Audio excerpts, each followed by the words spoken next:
విశాఖ ఏజెన్సీలోని వార్తా విశేషాలను ఎప్పటికప్పుడు మీ ముందుకు తీసుకువస్తున్న మన పాడేరు ఛానల్ ని లైక్ చేయండి, షేర్ చేయండి, సబ్స్క్రైబ్ చేయటం మర్చిపోకండి. విశాఖ నుండి ప్రత్యేక హెలికాప్టర్లో పార్వతీపురం చేరుకున్న కేంద్ర మంత్రి వర్యులు నితిన్ గడ్కరీ.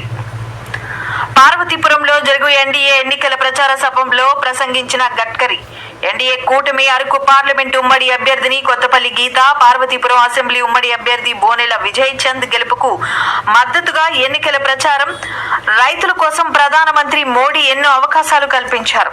పేదరికానికి కారణం పనికిరాని ఆర్థిక సంస్కరణల కారణంగా గత ప్రభుత్వంలో ఇబ్బందులు పడ్డాం. ఇప్పుడు మోడీ సారథ్యంలో ఇవన్నీ అధిగమిస్తున్నాము. 35,000 కోట్లతో విశాఖ రాయ్పూర్ అభివృద్ధి చేస్తున్నాము. 22,000 కోట్లతో green field highway Araku parliament. I am coming from the area where we have 10,000 farmer suicides. 10,000 మంది రైతులు సూసైడ్ చేసుకునే ప్రాంతం నుంచి నేను వస్తున్నాను. I am really happy that today our government under the leadership of Prime Minister Narendra Modi ji has given special priority for water conservation, water storage, drinking water, and at the same time giving priority to complete the dams, big dam projects in whole country.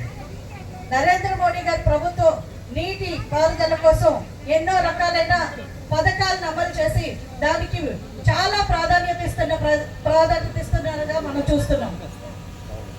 I am really happy when I was also in charge for water resources minister. I have sanctioned the big important project in Andhra Pradesh named as Polavaram. నేను నీటిపారుదల శాఖగా మంత్రిగా ఉన్నప్పుడు ఆంధ్రప్రదేశ్ కి Polavaram project sanction చేయడం జరిగింది. Actually the project cost was 60,000 crore and 4 times I visit on the site of Polavaram when Chandrababu was the chief minister of Andhra Pradesh. 60,000 రూపాయలతోటి మేము పోలవరం ప్రాజెక్ట్ శాంక్షన్ చేశాము. 4 సార్లు నేను ప్రాజెక్ట్ సైట్ చంద్రబాబు నాయుడు గారు ముఖ్యమంత్రి ఉండగా నేను అక్కడికి సందర్శించడం జరిగింది.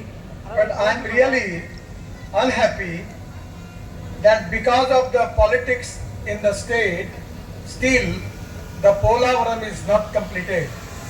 రాజకీయాల కారణంగా ఈ రోజుకి పోలవరం పూర్తి కాకపోవడం నాకు చాలా బాధనిస్తుంది. Actually at that time the 1,300 TMC of water in Godavari is going to the sea. It is a wastage. At that time I planned 3 schemes, and that scheme was taking water of Godavari into Krishna into Pennar, and Pennar into Kaveri, and taking tail end of Tamil Nadu, we can resolve the water problem in the whole South India. ఆ రోజు మేము 1300 TMC నీరు సముద్రంలో కలిసిపోతుందని చెప్పి 3 ప్రాజెక్టులు మేము దానికి sanction చేశాము. గోదావరి నీరు కృష్ణాలోకి, అలాగే పెన్నాలోకి, అలాగే కావేరీలోకి తీసుకువెళ్ళి తమిళనాడులో కూడా వాటర్ డిస్ప్యూట్ రిజాల్వ్ చేయడానికి, ఇక్కడి నుంచి నీరు మళ్లించడానికి మేము ప్రాజెక్ట్స్ చేయడం జరిగింది. It is really a great mistake, planning mistake.